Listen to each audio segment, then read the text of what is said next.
So the alt cranks have dropped over at the SomaFab store. This is a more finished production version. I'm going to talk about this as well as a couple of other interesting bike nerdy parts. I've got the rib here in the stand with the brand new OM1 rear derailleur, and it's kind of a quirky build, but I thought I would kind of walk you through this build here and some issues I ran into or just some things to be aware of. Today's video is just a mishmash of bike nerdery. First off, let's talk about the IRD Polaris. That's the name of our alt crank project with Mary's Sails, and why this is special, why it's unique. First off, you'll notice is that it's silver. It does come in a silver and a black version. I've been testing the black one for over the last year. This is what the silver version looks like. It's not a polished silver, it's kind of a matte finish, and I think it looks super classy.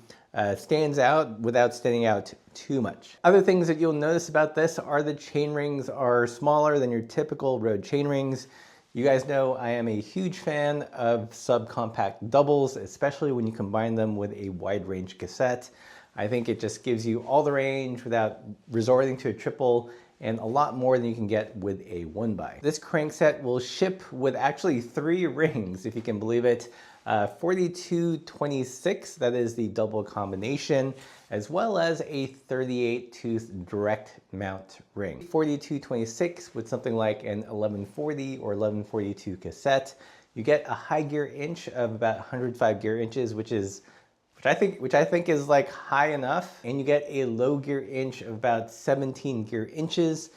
Because the BCD is 110/74, you could potentially swap out the 26 for a 24 tooth, and that will get you into the 16 or 15 gear inch range, which is pretty dang low. So if you're doing 4-pannier touring and need to get over some steep dirt grades, this is a crank set you should definitely consider. Other unique things about this crank set is that it comes in a package. So you get the crank arms, you get this removable spider with the 2 chain rings, you get a bottom bracket. I believe the one it comes with is silver also, and you get one of these guys. This is a direct mount ring.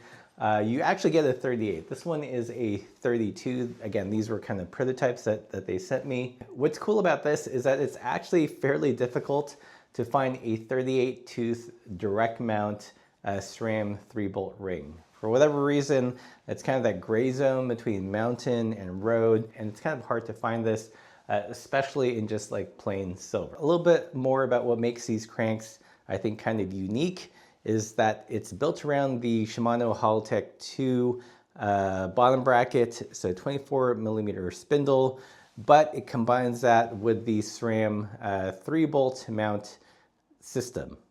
I'm not going to take it off, but basically these spiders can be removed. The whole idea is you can run it 2x, or you can pop off the spider. It comes off just like this, and you can use the direct mount ring. So I think this is perfect for someone that likes to hack and play with their bikes, go 1x, go 2x, or you're not sure and you just want options. This gives you plenty of options. Again, you can see the spider and the rings by themselves. You can buy this combination separately from the cranks.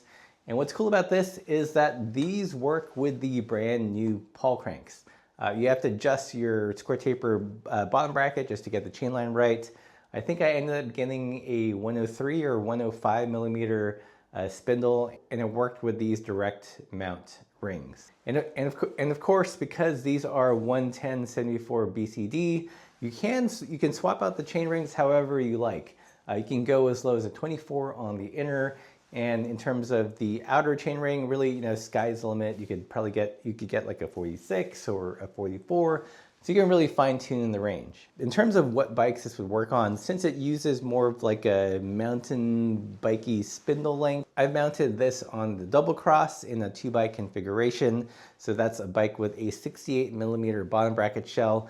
And currently I have a black version of this running as a 1x on the Sklar, which has a 73mm bottom bracket shell. So it gives you flexibility. The one thing I've not tried is running this as a double on a bike with a 73mm bottom bracket shell. I think it should work depending on the chain stays, how much clearance you can get with the rings, and also whether or not a front derailleur would run into a rear tire. But this gives you a lot of flexibility. If you look at the rig here, this is running the Dixna crank from Alex Cycles in Japan.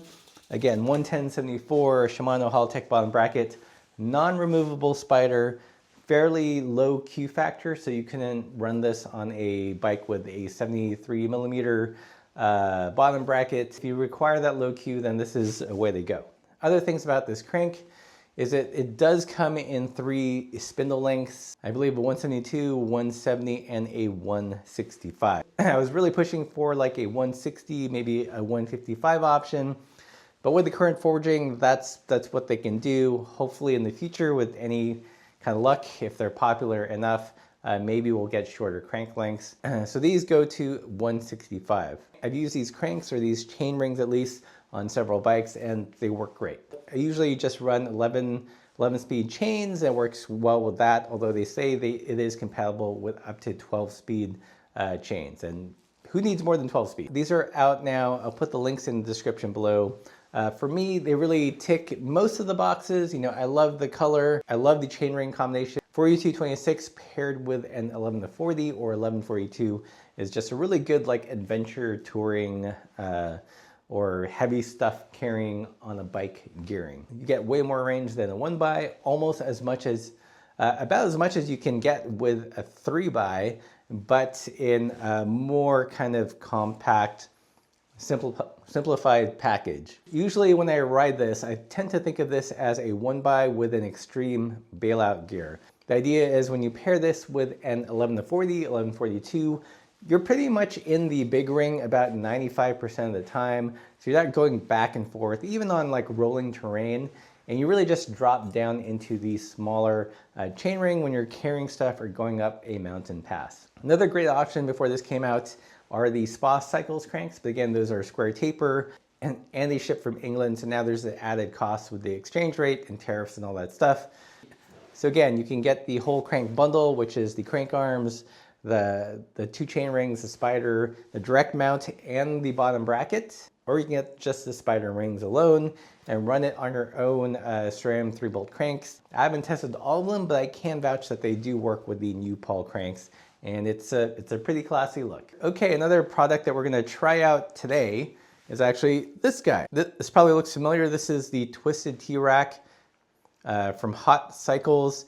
And the way this works is that you would put this on your steer tube, and if you've got like a bag, a roll or something, this prevents it from running into your head tube. This is designed for bikes that have 1 1/8" steer, but you'll notice that that is not what the Riv has. This has a old school threaded headset and a 20.2 like integrated stem steer thing.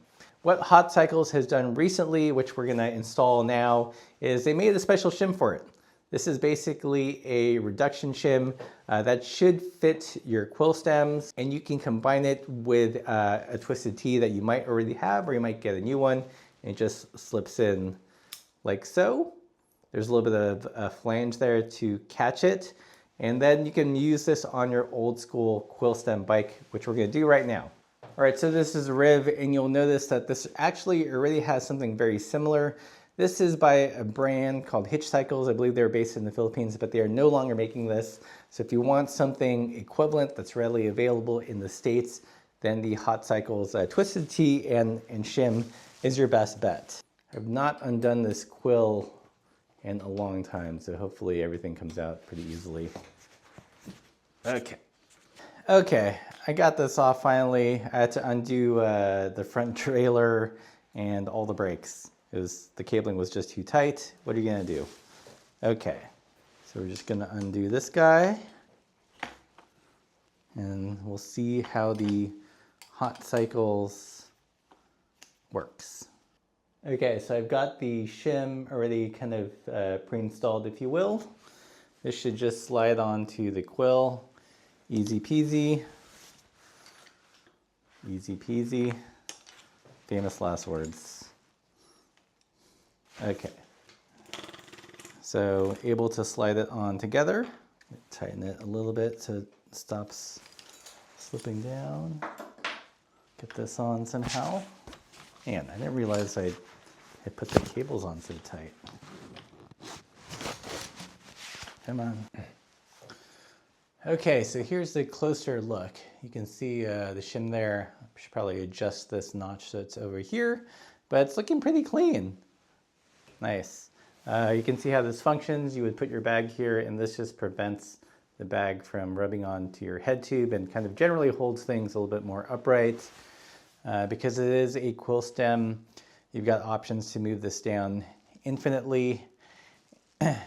And I feel like they should stay put. I don't think there's a real risk of this slipping down somehow because it's not really like a load-bearing weight, or there's not a force pushing downward. If anything, it's just going to be pushing it inward. Okay, so like I mentioned, I've got the Rivendell Silver OM1 rear derailleur connected, and the shifters I'm using it with are some Sensa Ignite 2x9 shifter. What's unique about them is one, they use Shimano cable pull, old Shimano cable pull, which is closer to 2:1, so it will work with the silver shifter. But as you notice, it doesn't have the dual paddles of Shimano drifters.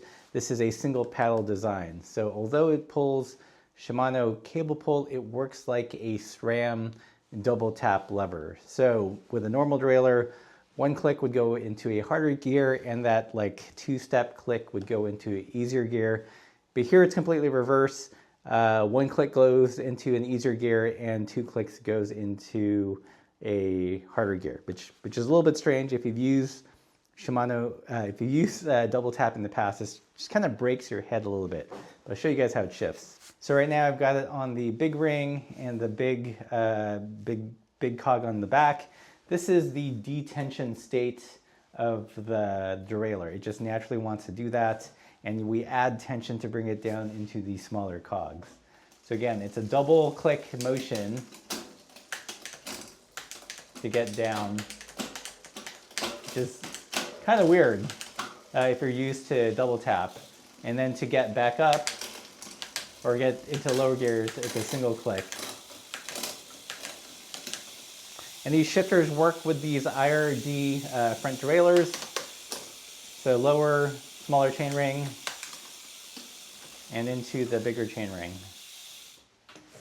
Let's zoom in a little bit on the Riv derailleur because that's what you guys want to see.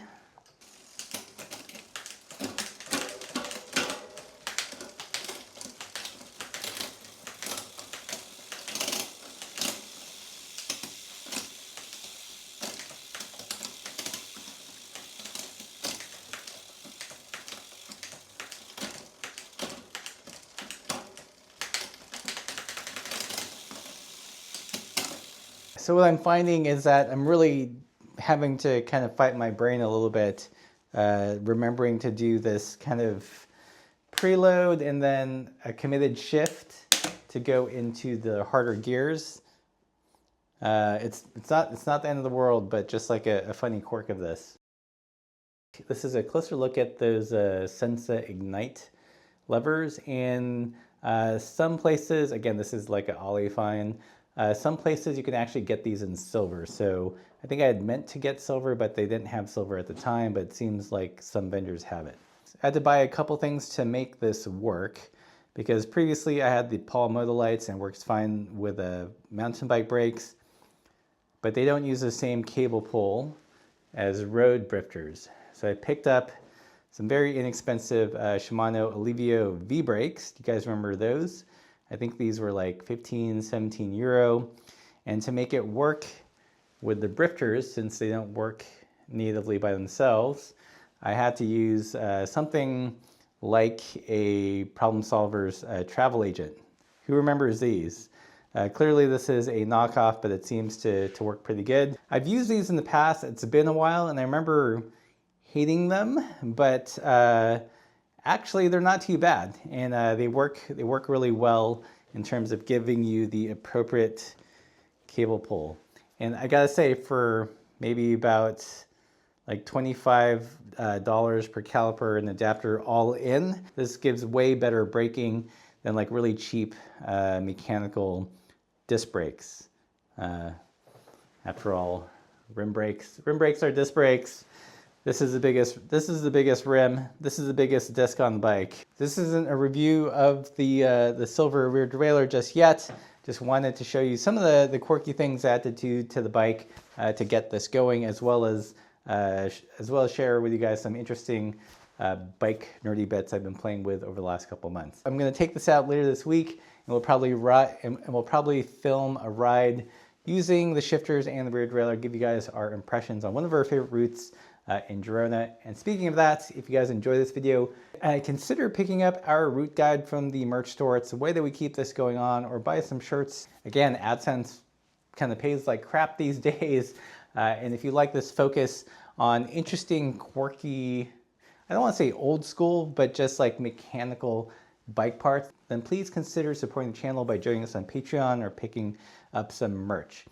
I've been thinking very deeply about what is the purpose of this channel, and one of the purposes is to take things like this kind of old school rear derailleur as seriously as the other sites take, the newest electronic drop from Campy. This is our niche, and I want to treat it from an aficionado of these things and take it just as seriously as how the mainstream cycling YouTube channels treat all the fancy whiz-bang stuff. If you dig that, consider supporting the channel, and as always, keep the supple side down.